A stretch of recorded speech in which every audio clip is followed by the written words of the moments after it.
Hey, good morning, good afternoon, and good evening, everyone. It's great to see you again. Thank you so much for joining our latest webinar, AI Security Outlook, with our CEO, Raoul Power, how to stay ahead in 2026. I'm delighted again to be being able to do a webinar with my friend, my colleague, and of course my boss, Raoul. It's great to have you here with us, Raoul. Just as to kick us off today, would you mind taking a minute just to introduce yourself to the audience and tell them a bit about who you are? Sure. Thanks, Billy. Hi, everyone. Thanks for taking the time to join our webinar. I'm Rahul, CEO at Red Sift, one of the founders. Been working with and excited about technology for probably about 25 years at this point in time. Spending a lot of time in digital signal processing, having created Shazam back in the day, for those of you who remember that. But more recently, of course, working in natural language understanding and, of course, cybersecurity, which many of you know us for. As I gather, many of you are actually our customers at the moment. So glad to spend the time today talking to you about what we're thinking around AI in 2026. And what I love about this is that we've got, a real, we don't have to bring people in to talk about AI. The fact that one of our founders is one of the leading experts in this field means we can just roll you out to talk about all this brilliant stuff instead of having to bring someone else in. So I've been really looking forward to this today. For those that don't know me, you've probably seen my face and my voice before, but I work in our solutions team. I am so pleased that I've got a wonderful team of pre-sales and post-sales specialists that help our customers every day to realize the value of our products. So less about me, more about what we're going to do today. As I said, I'm really excited about this topic. It will not just be your run-of-the-mill sequence of this is what we think is going to happen in AI.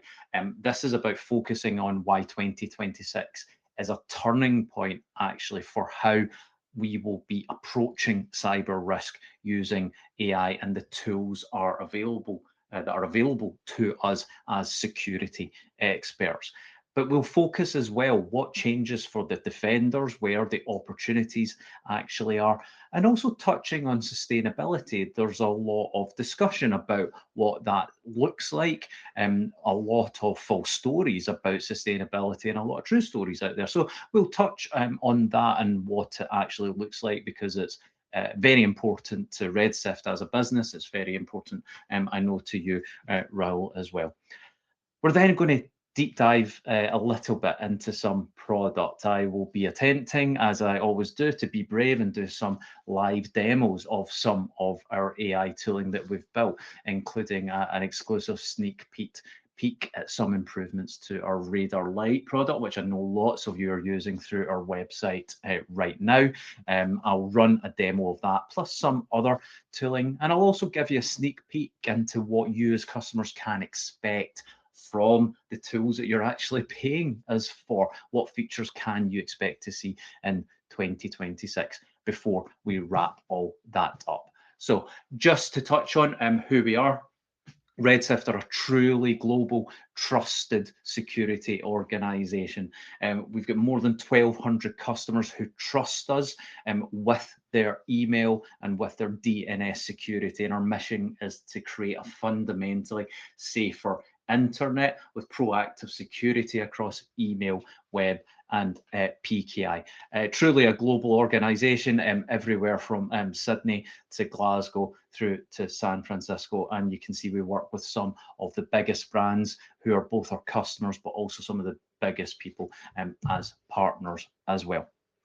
So, bro, let's get into the really interesting stuff. We'll run this as a Q&A today.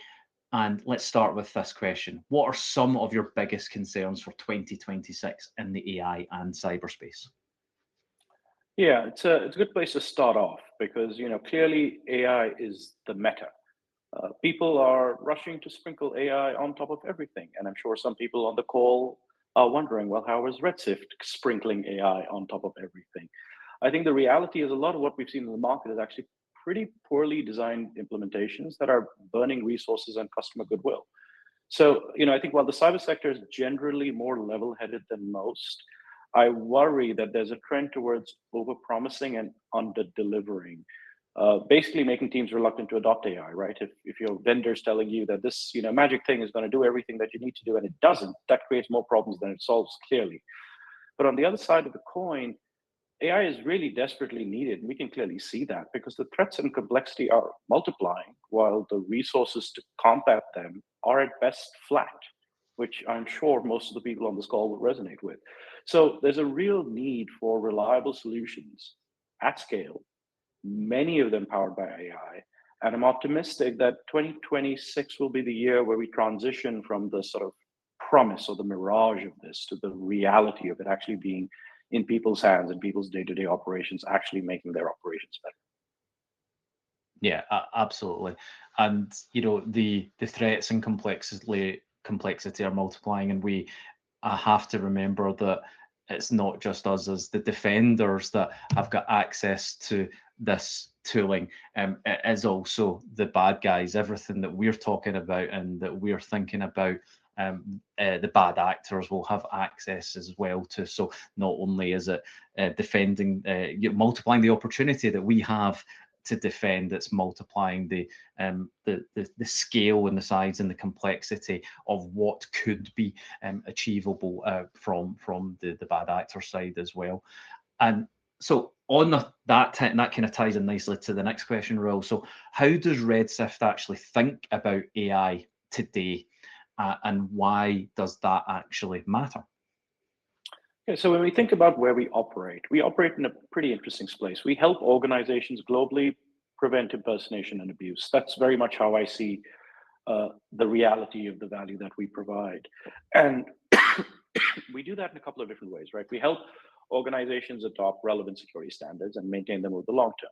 So people who are using our DMARC products, people who are using our PKI products, our high availability cert monitoring, those sorts of things. So we take those protocols and we help those protocols work for the organization, as people would appreciate. But the protocols themselves are limited, right? They're going to be a whole bunch of gaps in the protocols, like domain abuse and lookalike domains, recently social media impersonation. All of these other things, the standards are silent about because you can't build internet scale standards to solve these problems. So that's where we use things like our brand cross product, which uses AI to figure out whether logos are being misappropriated, whether executives are being impersonated, and those sorts of things. So what I'm excited about is the fact that we can use AI across this entire space. We can use AI to help understand things that machines have typically been blind to, like web pages, logos, topics, people.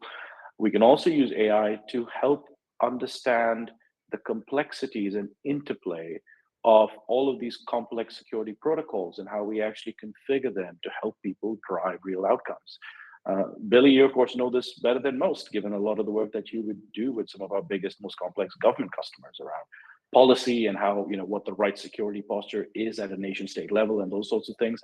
This stuff is difficult, especially when it layers on top of each other, interacts in unique ways. And that's where, if we are able to provide AIs that can understand all of this nuance, couple it to our best-in-class data and tooling, we can actually make a lot of this stuff a lot more understandable and actionable for people. And that means that these technologies don't just exist in a vacuum, they actually help drive outcomes. That ties into something that I'm very excited about, as you said, the type of work that I do with our customers at a government level. It ends up to be, because of the scale of the estate, it tends to be really, really high volume, and it's really difficult to know, as you'd expect, what you should actually prioritize. And for me, it's an opportunity to make a change to the triage and remediation processes that are taking place at the beginning. Education can improve up front. So how do we actually use the findings, and how do we match up to, for example, real life incidents that are recent and are going on? Well, you and I have been working on some of that together to go, well, if there has been an issue related to DNS, can we tie that to a real threat that's going on in the wild at the moment, and use that as an opportunity to educate our end customer about it, whilst also making sure that the issue is fixed. It's a really interesting point, bringing all of this data together in such a way that it helps in multiple different ways as well. Are there any emerging AI defensive technologies that really excite you? You know, we've spoken about some of the things that we're doing, but what else have you seen outside of our world that you think, oh yeah, that's really cool, I'm really excited about what that looks like? Yeah, I think every day there's something very exciting out to look at, right? But I think if we zoom out, I believe as it is right now, I'm less excited about the point technologies. I'm less excited about the next, great LLM release, and I'm more excited about the possibilities that'll unlock through integration. So I think right now we have extremely capable components and APIs and foundational models. The trick is turning this box of bits into valuable business solutions. And I think that's the real opportunity. And that's a sort of repeat of what I think is really going to be exciting about 2026, because I think we have all the bits that we need. A lot of the value has not been fully realized because it's not really properly integrated today. The faster we can do that, I think the more magical this becomes. So take something super topical. So some of the people on the call may have heard about Claudebot. I think it got changed its name today to Moltbot because Anthropic objected about the similarity to Claude. And then I think they actually released their own Claude bot off the back of it as well. Yeah, exactly. So things are happening fast, clearly. But if you peel back the layers on this one, right, there's literally no magic here. There's nothing special about this, right? It's basically an integration play. It makes it feel special. It's got a couple of interesting things, like for example, it can edit its own integrations and instructions. For people who aren't aware of this, it's a open source project that is completely blown up because it's taken Claude code, which people are probably familiar with, and made it available on the channels that people already are. So they've integrated with Telegram, with WhatsApp, with Slackbot, and they've allowed it to do actions on users' computers for users' behalf. So it's not just about writing code; it can use it to script things, triage emails, do all sorts of things. Except you can, of course, access it as a WhatsApp bot that's running on your computer and running on your data in its own sort of sandbox. That's why people are going out and buying Mac Minis. But my point over here is that there's really nothing special about this. This is a LLM model that's been available for 9 months at this point in time. Claude Code's been around for almost about as much. All someone has done is to sort of fairly cleverly package that up with the right integrations, and suddenly the utility of that has grown exponentially. And so my point is that we have all the bits that to really solve problems that have traditionally been very difficult, things that feel like magic. But the challenge is we haven't really gone through the business of integrating a lot of this properly. So I'd actually built a rudimentary integration that looked a little bit like Claudebot back in 2020 when I first got access to GPT. And it was obviously extremely rudimentary. The model was extremely basic at the time. Tool calling wasn't even a word. MCPs was not even a word. So, it was a very basic exploration of what these technologies would look like, but it felt like magic back then. It feels like magic today. So that's exactly the opportunity in AI and cyber today. So we have the data, we have the platforms, we have the underlying APIs. We've got to open that up to capable models, direct them appropriately, and actually deploy them against business problems that we all care about.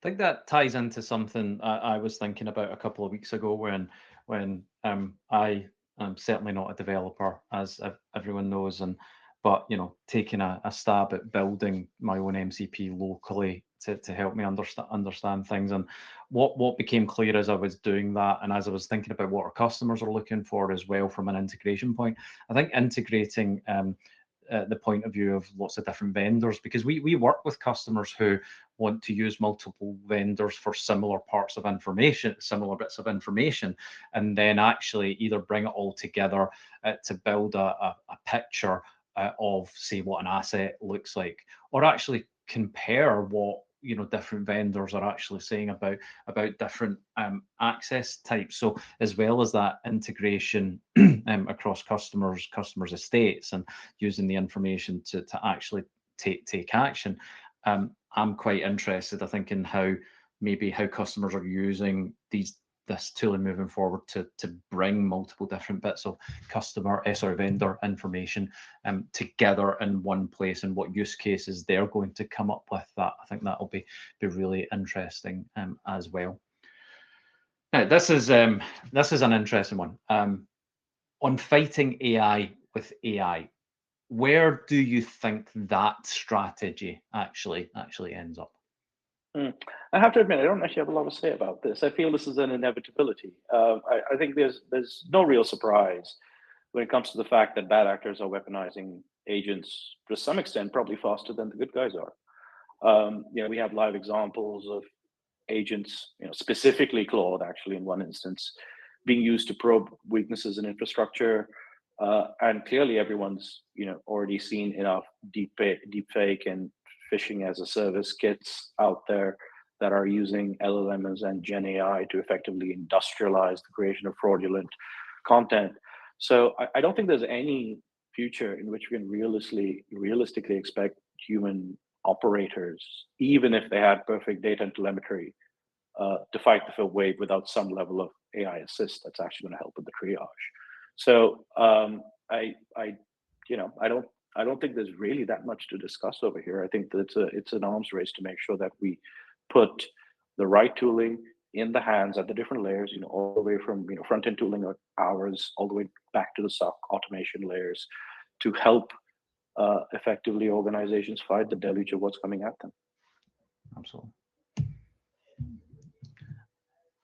So, moving to a slightly different angle, there's a lot of news, there's a lot of information, a lot of misinformation about the environmental impact related to the scale of the infrastructure that's going to be required to support the work that's being done in this space. So as the debate around data centers continues to heat up, for want of that's a terrible phrase to use when we're discussing this topic in a way, but how can cybersecurity companies like Red Sift and other vendors, how can AI companies that are actually delivering this tooling, and actually, I suppose to a certain degree, this isn't part in this question, but how can our customers ensure that they're staying environmentally friendly whilst also ensuring that they're benefiting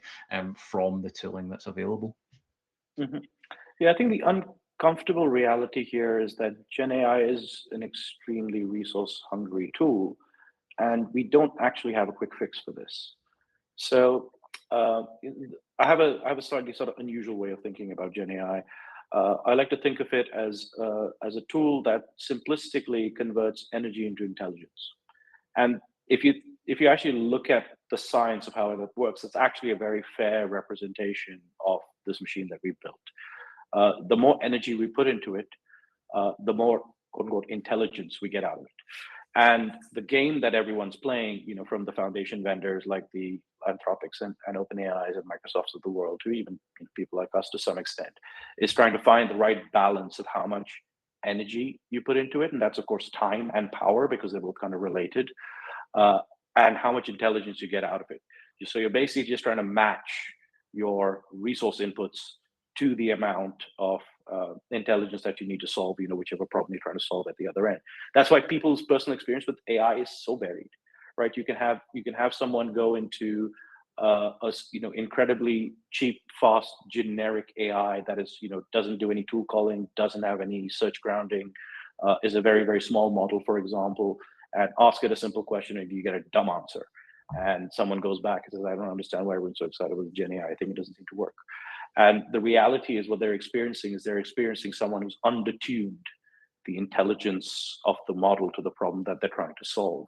On the other hand, you can have an overtuning where you actually have a relatively simple problem, but you're using an incredibly heavy model with, billions and billions of parameters active, and you're throwing lots and lots of context and data at it to actually solve a very simple problem. And as a result, you're actually burning an enormous amount of compute for what is ultimately not a very difficult problem to solve.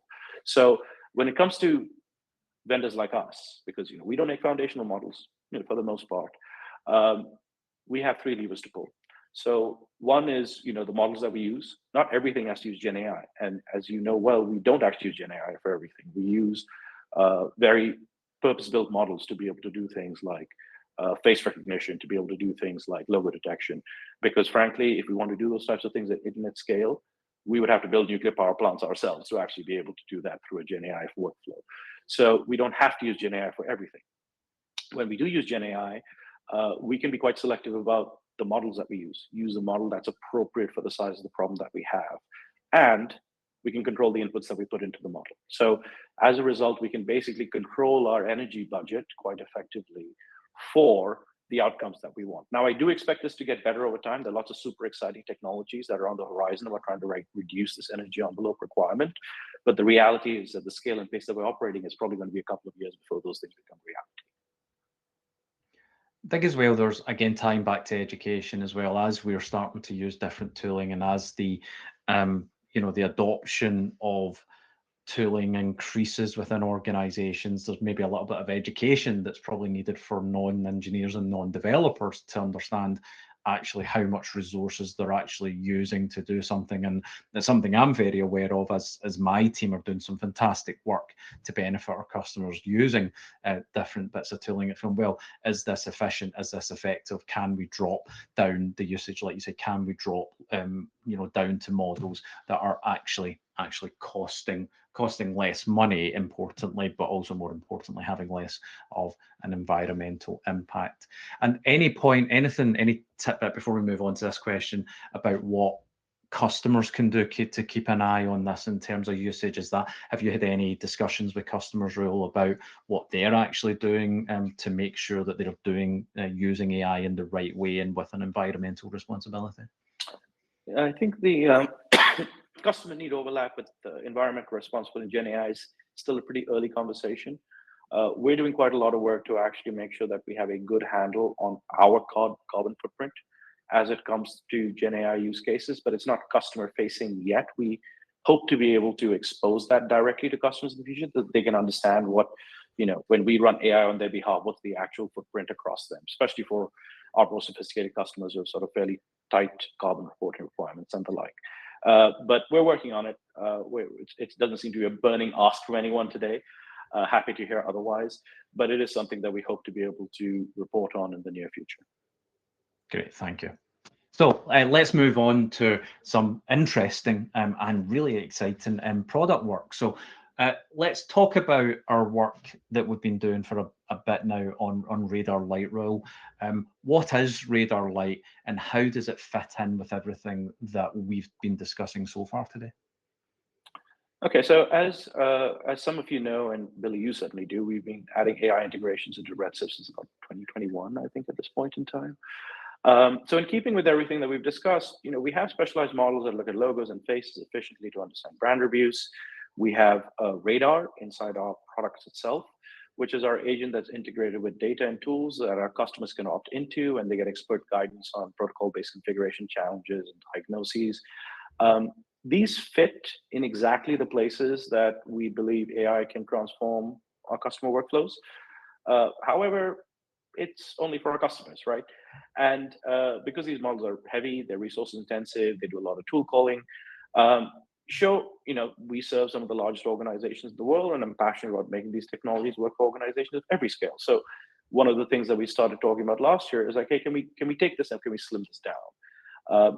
Can we take the ability that we have today to make AI make sense of all of the complex issues that we generate and make them generally useful and make that available to the general public? So some of you may know that we acquired a business, Hardenize, where Billy was a longstanding member himself a couple of years ago. And Hardenize has some incredibly sophisticated reference grade assessment technology that looks across PKI, TLS, some of the email infrastructure that we overlap around, and web infrastructure, and really analyzes that to look for misconfigurations and opportunities for abuse.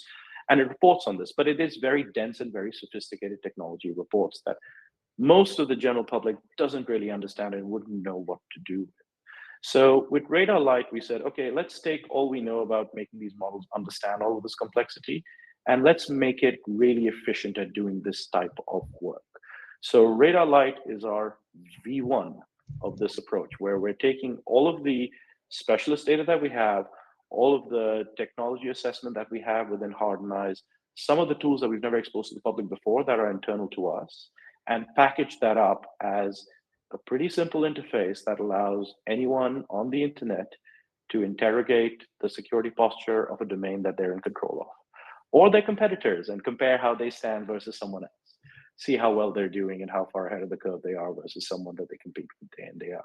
So my hope is that we can use some of this technology to shine light on some of these complex technologies, educate users on the internet wherever they are about what these technologies are and how they can be helpful, and help non-specialists find and fix some issues. Especially people who maybe don't have access to all of the tooling that we would otherwise be able to offer if they were customers. So let's talk a little bit about how Radar Lite actually works before we move into the demo mode. So it's really simple, and this is available on our website. Anyone can go on to redsift.com/RadarLight. It's very simple. You start with a question, and it can be something as simple as, is my domain securely configured? Radar Lite then turns that though into a focused security check. Now, it's using a number of different data sources, proprietary methods of actually analyzing this, and much of it is powered, as Raul has said, by our Hardenize engine. So this is all proprietary work that's actually been done. We're not relying on data that's coming from external sources for these checks. And importantly as well, this is up-to-date information. This is we're using data from Hardenize assessments that see your host names, your domain names, your subdomains, the way the internet is actually seeing them. And once the assessment's ran, it takes all that information together and interprets the configuration. It brings and surfaces common misconfigurations, and actually it looks at the severity and gives you an understanding of what the real world risk actually looks like, helping you to prioritize what could be the most important fixes first. And really importantly, through our industry classification, it will look at your domain name. This is an AI-driven capability that looks at your industry and then compares you to your peers. So it will actually map your domain to an industry taxonomy and then benchmark it set up against thousands and thousands of peer domains, okay, that have already been assessed through the same methodology to actually give you an understanding of what's typical for your sector. Different sectors work in different ways. Different sectors have got different standards. It may be that, in terms of a maturity level, the consumer-facing industries prioritize areas like BIMI because they are, more interested in what the consumer is seeing in the inbox. Whereas for business to business, certain business to business sectors, it may not be as important. So that's how it actually works. In terms of who Radar Lite is actually for, it's for teams that want a snapshot of their security posture. They want to understand about how they compare to their industry peers. And that education point, again, that I mentioned, learn about relevant security protocols and their impacts. This is designed for one-off assessments, not multi-step conversations. Okay, so at scale, you'll want to talk to us about other methods. It is focused on domain security checks only. And at this moment, Radar Lite doesn't have access to customer data. So if you are an existing customer, then right now you can't access your own data from your Red Sift instances from Radar Lite. So when you should use it is, first of all, when you need that real-time visibility. As I said, this is the way I actually think about Radar Lite is it's the next evolution of the free Hardenize check that has been used by the internet for years. Hardenize.com, it's still live, it's still out there. We still run it because people use it. But the reality is that this is now the next evolution. you want that real-time visibility that Hardenize has given you, but you want more. You want that industry comparison. You want to see how you're comparing yourself. You want to be able to compare yourself to your peers, and you want educations as well. So that's when you should be using Radar Lite.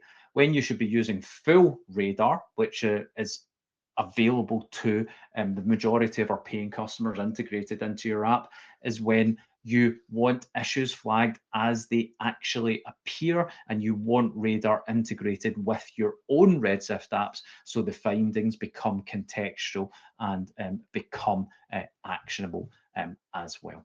So I'm now going to be probably stupidly brave for the last couple of minutes. Samuel, there's a question.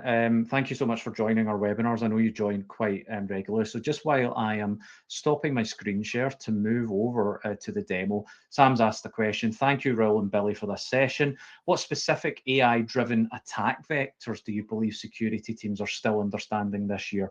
And what practical steps should technology leaders prioritize now to address those blind spots? So, Raoul, perhaps you can take that just while I sort out my screen share. Yeah, sure. Excellent question. One thing that I have seen come up, certainly over the last 6 months, is the industrialization of lookalike domains and websites. I think, if you've already been running let's say, large retail brand of some kind, then you're probably fairly familiar with this. But we've seen the cost of actually setting up and launching these attacks drop so dramatically that this is happening at scale for pretty much every single one of our customers in ways they are not even aware of today. So I do think that one of the things that organizations are currently underestimating is just how much of this lookalike activity is happening on the public internet, targeting them and setting themselves up for an enormous amount of harm over the coming months and years. So, obviously, we provide some solutions in the space, lots of other great solutions in the space, some of whom we partner with. This would definitely be something that I would suggest that every business that's on the internet starts to understand and starts to explore what sort of solutions are out there that fit their needs. Okay, thank you so much. Thank you for buying me the time to make sure that I was sharing my screen correctly. So really pleased to give you a sneak preview of what we've been working on as the next iteration of Radar Lite. And this is the ChatGPT app version of Radar Lite. Raoul, why did we make the decision to take Radar Lite, the tool from redsift.com, and integrate it into ChatGPT and make it available as an application? Yeah, we're not precious about where our tools actually live. One of the things I wanted to make sure is that, if we have some interesting functionality that can benefit a large number of users, we bring those tools to where they live. And obviously, a lot of the general public are very familiar with ChatGPT. They use it as their primary interface into LLMs. It is the largest one that's out there. As of this year, OpenAI is essentially making ChatGPT a little bit more open, allowing third parties such as ourselves to provide unique functionality into the GPT interface. And we thought, well, if someone wants to actually do a domain security assessment inside ChatGPT, why not give them the best tools and data that's out there? So that is the reason for us actually launching a ChatGPT app, which is currently not available yet. So what Billy is demoing is a developer preview of it, but it shows effectively being able to ask security questions the way you can on our website inside ChatGPT itself. And there's some interesting advantages that come out of it, because unlike RadarLight on our website, if you ask these questions inside ChatGPT, you can start to have follow-on conversations. So for example, if we tell you that your CAA records are not set up correctly, ChatGPT can help you figure out what that means and how you fix it. And on my current favorite theme, which is trying to predict the Super Bowl winner based on their email security assessment. And by the way, I've literally got no skin in the game. I like watching American football, but I have no team at all. I've put in Seahawks.com just to see what they are, what they're reporting to, and what their score actually looks like. and you could see it ran in real time. It's brought back the assessment. It works in the exact same way and brings back that comparison. And importantly, there's your industry comparison as well. It's looked at the entertainment industry, and it matches, in this case, Seahawks.com, the median configuration of domains in the entertainment industry. I can tell you that their security is exactly the same as the Patriots website. So as I said, no skin in the game. They're both exactly the same because I've done this previously as well. But Will, you're absolutely right. I can then do a follow-up. Let's say I don't understand something, about the check. Maybe, I'm pointing out, DMAR, so BIMI not configured. So maybe I don't know BIMI. Maybe I don't know what it is. Well, I can ask it, BIMI isn't configured. Tell me why that is important. Again, thinking about education. So in the chat, you're able to answer, ask contextual questions about your results, get further information, and use additional resources. And it's all in the context of the assessment. So, hey, Billy, could you make your screen a little larger? Yeah, there we go. There we go. Oh, there we go. That's a little bit better now. So thank you. Okay, so that is something that we're working on. As Raul said, this is available in developer mode from our side at the moment. We're just finalizing it. So please keep an eye out for the official release of that. Now, just to finish off the demo segment before we wrap up, and if there is any more questions, Marissa, if you want to let us know. But also, here's a sneak preview of what our MCP is going to look like. If we've been using our MCP, we've been testing it, we are testing it against our own demonstration sifts across all of our products, across all on DMARC, across brand trust, across certificates, and across our ASM product. And I can, through the tooling, access now my own on DMARC accounts, my own on DMARC accounts that I use for customer demonstrations as well. So I've connected to the account and I can ask it, tell me what domains are configured, okay, in this account. So we're starting again, that we know that one thing with our AI tooling is that we're becoming less dependent on user interfaces. We're now moving into this world where everything that we do and all the engagement that we do with applications is going to be through command lines. Effectively, we're going back to 1982 in that regard, but getting access to this information in this way is so powerful, not only for speed of access and being able to make configuration changes and to look at what's actually going on within the estate. It will help us to get real customer data into customer hands more quickly. It will help us with helping customers on their maturity goals.